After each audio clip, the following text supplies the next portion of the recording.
أعوذ بالله من الشيطان الرجيم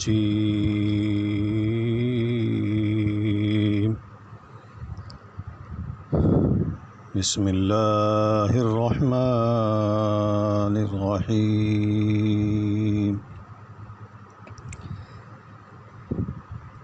الله يبسط الرزق لمن يشاء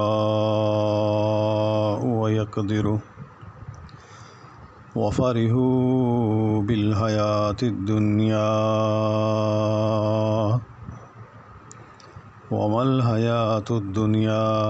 في الآخرة إلا متاع۔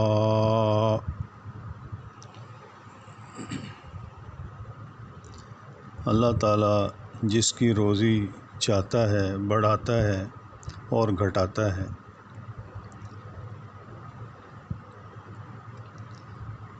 یہ تو دنیا کی زندگی میں مست ہو گئے ہیں، حالانکہ دنیا آخرت کے مقابلے میں نہایت حقیر پونجی ہے۔ جب کافروں اور مشرکوں کے لیے یہ کہا کہ ان کے لیے برا گھر ہے، تو ذہن میں یہ اشکال آ سکتا ہے کہ دنیا میں تو انہیں ہر طرح کی آسائشیں اور سہولتیں مہیا ہیں، اس کے ازالے کے لیے فرمایا دنیاوی اسباب اور رزق کی کمی و پیشی یہ اللہ کے اختیار میں ہے، اور اپنی حکمت و معیشت جس کو صرف وہی جانتا ہے کے مطابق کسی کو زیادہ دیتا ہے، کسی کو کم۔ رزق کی فراوانی اس بات کی دلیل نہیں کہ اللہ تعالیٰ اس سے خوش ہے، اور کمی کا مطلب یہ نہیں کہ اللہ تعالیٰ اس پر ناراض ہے۔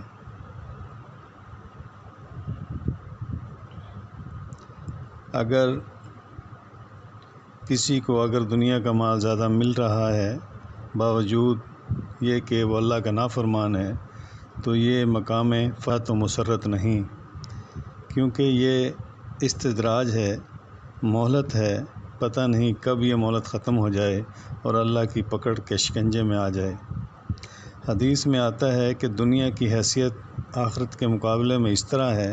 جیسے کوئی شخص اپنی انگلی سمندر میں ڈال کر نکالے تو دیکھے سمندر کے پانی کے مقابلے میں اس کی انگلی میں کتنا پانی آیا ہے۔ ایک اور حدیث ہے، رسول اللہ صلی اللہ علیہ وسلم کا گزر ایک بکری کے مردہ بچے کے پاس سے ہوا تو اسے دیکھ کر آپ نے فرمایا اللہ کی قسم دنیا اس کے نزدیک اس سے بھی زیادہ حقیر ہے جتنا یہ مردہ اپنے مالکوں کے نزدیک اس وقت حقیر تھا جب انہوں نے اسے